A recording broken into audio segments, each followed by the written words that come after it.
प्रभु श्री हनुमान जी को आप कहो ना, जब वो अपने ही पक्ष के हैं तो आप श्री हनुमान जी को कहो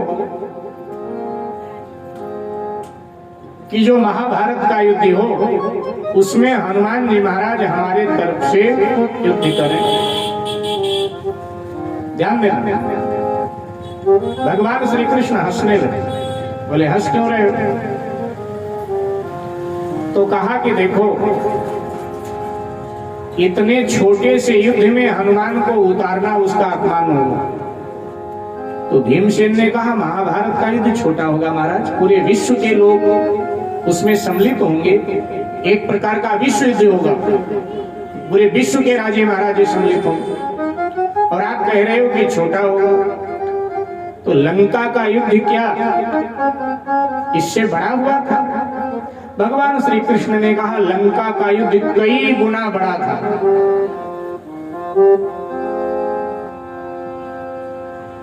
तो हनुमान जी युद्ध में भाग नहीं लेंगे? बोले भाग लेंगे हनुमान जी, लेकिन युद्ध नहीं करेंगे, युद्ध नहीं करेंगे। अच्छा, जब महाभारत युद्ध प्रारंभ हुआ तो भगवान श्री कृष्ण ने हनुमान जी को बुलाया और हनुमान जी से कहा कि आप अर्जुन के रथ के ध्वज पर विराजमान हो जाओ। तो हनुमान जी कहाँ बैठे थे? अर्जुन के रथ के ध्वज पर बैठे थे। महाभारत के युद्ध काम क्या दिया हनुमान जी? हनुमान जी को काम दिया भगवान श्री कृष्ण। हनुमान जी ने कहा कुछ काम भी करना है या रथ के ध्वज पर बैठे रहना, युद्ध देखना है केवल? बोले रथ के ध्वज पर बैठकर युद्ध तो आप देखते ही रहना, लेकिन जब जब कौरव पांडवों पर भारी पड़ेंगे ना तो रह रह करके आप गर्जना कर दिया कर, बस आपके गर्जना से काम हो जाया करे। और ध्यान देना, भीष्म, कर्ण, कृपाचार्य, अश्वत्थामा, ये लोग जब हावी होते थे ना पांडवों पर युद्ध में, तो उसी समय हनुमान जी गर्जना कर देते थे। तो जैसे हनुमान जी गर्जना करते थे ना तो इन लोगों का कलेजा कांप उठता था। भीष्म जैसों के हाथ से हथियार छूटने लगता था, अचानक भयभीत हो जाते थे कि ये गर्जना किसकी? भयभीत हो जाते थे। भीष्म, कर्ण और दुर्योधन, अश्वत्थामा, द्रोण, इन लोगों के हाथ से हथियार छूटने लगता था हनुमान जी की गर्जना सुनकर। तो कहा कि रथ पे बैठ करके और आप युद्ध का दर्शन करो, और जहां आपको लगे वहां गर्जना कर दे।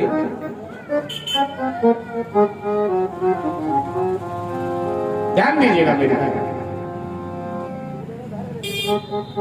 महाभारत का युद्ध पूर्ण हो गया, विजय श्री पांडवों को मिल गई।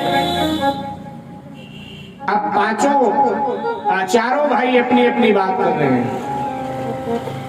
युधिष्ठिर को छोड़कर बाकी शेष चार। अर्जुन कहते मेरे गांडीव का कमाल है, इस युद्ध को मैंने जीता है। भीम कह रहे मेरी गदा का कमाल है, मैंने जीता है। सहदेव कह रहे मेरी तलवार का कमाल है। नकुल कह रहे मेरा कमाल है, मैंने। चारों।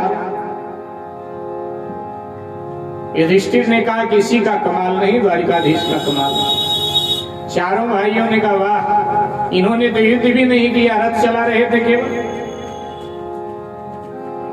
विजय मिली, उसका अहंकार। अच्छा, भगवान अपने भक्त का अहंकार रहने नहीं देते, तो भगवान को लगा कि इनका अहंकार नष्ट करना चाहिए। भगवान ने कहा झगड़ा क्यों आपस में कर रहे हो चारों भाई? देखो तुम सभी युद्ध में लगे हुए थे, इसलिए ऐसे व्यक्ति से पूछो जो युद्ध केवल देख रहा हो, उसको पता होगा ना किसने क्या काम किए। बोले किससे पूछे? बोले बर्बरीक से पूछो, खाटू श्याम जिसको कहते हैं। बोले बर्बरीक से पूछो, बर्बरीक तो युद्ध का दर्शन ही कर रहे थे ना केवल, वो बताएंगे सब। तो गए जहां शीश रखा हुआ था, तो बर्बरीक के पास गए तो बर्बरीक ने प्रणाम किया अपने बाबा लोगों को, भगवान श्री कृष्ण को भी प्रणाम किया, और सबने कहा बर्बरीक बताओ ये महाभारत का युद्ध किसने जीता है? आपने क्या देखा? बर्बरीक ने कहा हमने देखा दो चीजें देखा हमने। भगवान श्री कृष्ण का सुदर्शन चक्र चल रहा था, कट कट के योद्धा गिर रहे थे और रह रहकर हनुमान जी गर्जना करते थे तो वीरों के हथियार छूटते थे और कौरव पक्ष के वीर भयभीत हो जाते थे। तो ये दो दृश्य देखा है हमने। तुम सब तो कहीं हमें दिखाई नहीं पड़े, हमें तो केवल भगवान श्री कृष्ण दिखाई पड़े जिनका सुदर्शन चक्र चल रहा था, और हनुमान जी दिखाई पड़े जो रह रह करके गर्जना कर रहे। अहंकार नष्ट हो। भीम ने फिर भगवान के कान में कहा, हनुमान जी को गर्जना करने के लिए बिठा दिया आपने। मैंने कहा था उनको युद्ध में उतारो, अच्छा होता। आपने कह दिया कि जी बड़ा छोटा युद्ध है महाभारत का। कह रहे हो कि लंका का युद्ध बहुत बड़ा था। भगवान ने कहा बड़ा था तभी तो। भगवान को लगा इसको लंका ले जाना चाहिए भीम को। ध्यान देना, भगवान श्री कृष्ण को लगा कि भीम को लंका ले जाना चाहिए। जब बर्बरीक के पास से सब चलने को तैयार हुए तो युधिष्ठिर से कहा कि तुम 4 भाइयों को अपने 3 भाइयों को लेकर तुम चलो और भीम को मैं अपने साथ ले जा रहा हूं, भी थोड़ी देर में आता हूं। भगवान ने इशारा किया, गरुड़ जी पधार गए। भगवान गरुड़ जी के पीठ पर बैठे और भीम को बोले बैठ जाओ तुम भी मेरे पीछे। भगवान श्री कृष्ण के पीछे भीम भी बैठ गए। इशारा किया भगवान ने दक्षिण की ओर और गरुड़ जी दक्षिण की ओर उड़ चले। जब लंका पहुंचे तो भगवान श्री कृष्ण ने इशारा किया, गरुड़ जी महाराज लंका की भूमि पर उतरे। भगवान श्री कृष्ण भी गरुड़ जी के पीठ से उतर कर खड़े हुए, भीम भी खड़ा हुआ। भगवान ने भीम से कहा, भीम देखो ये सामने सरोवर है, जरा इस सरोवर की गहराई नाप करके आओ। गहराई? हाँ अभी जा रहा हूं महाराज। और भीम गया और साथ जैसे वो तालाब में कूदा सरोवर में तो उसकी प्रचंड लहरों ने उठाकर भीम को फेंक दिया। गहराई नहीं नाप पाया। 1 बार गया, 2 बार गया, 3 बार गया, लेकिन तीनों बार यही हाल।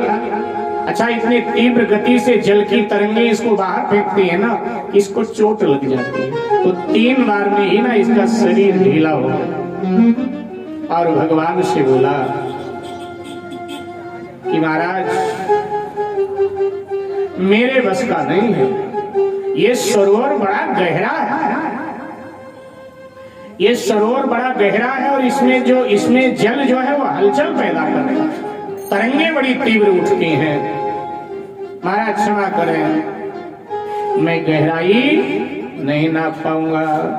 भगवान हंसने लगे, बोले क्या कह रहा है? नहीं नाप पाऊंगा गहराई महाराज। भगवान ने कहा, भीम ये सरोवर नहीं है, क्या है? ये कुंभकर्ण की खोपड़ी है। क्या है? कुंभकर्ण की खोपड़ी है, इसमें वर्षा का जल भर गया। खोपड़ी, ये खोपड़ी है महाराज, इतनी बड़ी खोपड़ी। भगवान ने कहा, हैरान हूं, हे प्रभु क्या कहा, सुन बचन आपके,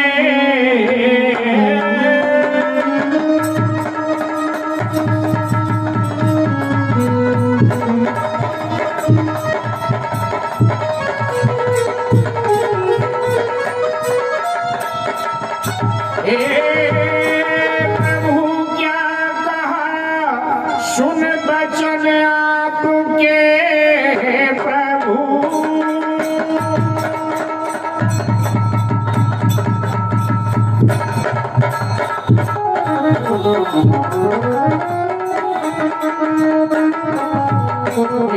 प्रभु क्या कहा, सुन बचन आपके, मेरा अभिमान चूरण हुआ इस घड़ी, वीर बलवान कैसा रहा नाथ जिसकी है इतनी बड़ी खोपड़ी।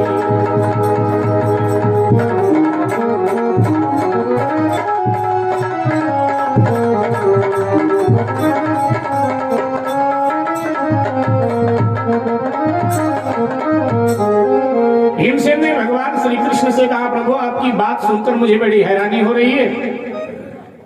जब इतनी बड़ी खोपड़ी उसकी थी तो कितना बड़ा वीर बलवान योद्धा रहा होगा। भगवान श्री कृष्ण ने कहा कि ये पूरी खोपड़ी नहीं है, ये पूरी खोपड़ी नहीं है। तो भगवान ने कहा ये उसकी आधी खोपड़ी। आधी इतनी बड़ी, तो पूरी होती तो कितनी बड़ी होती। ये उसकी आधी खोपड़ी है। भगवान ने कहा कि मेरे बाणों से कुंभकर्ण के खोपड़ी के 2 टुकड़े हो गए। भगवान ने कहा, भगवान श्री कृष्ण ने, क्योंकि भगवान श्री कृष्ण ही राम है, तो कह रहे हैं भगवान श्री कृष्ण, मेरे बाणों से सिर था उसका कटा, मेरे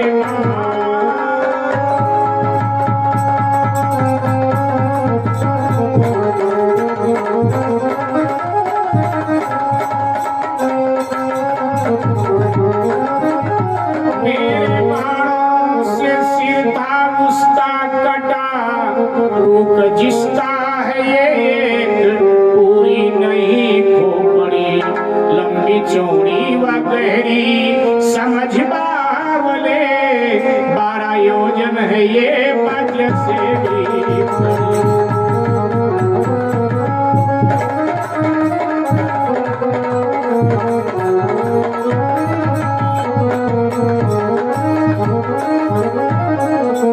भगवान श्री कृष्ण कहते हैं मेरा बाण लगने से कुंभकर्ण की खोपड़ी 2 भागों में बंट गई।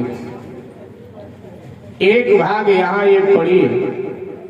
अच्छा, ये 12 योजन की है। 12 योजन की कुंभकर्ण की आधी खोपड़ी है और ये वज्र से भी अधिक कठोर।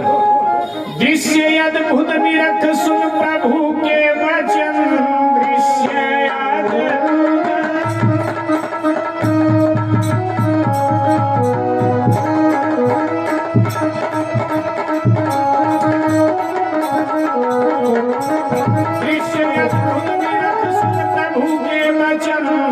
भीम चरणों में होकर विकल गिर पड़ा, मिट गया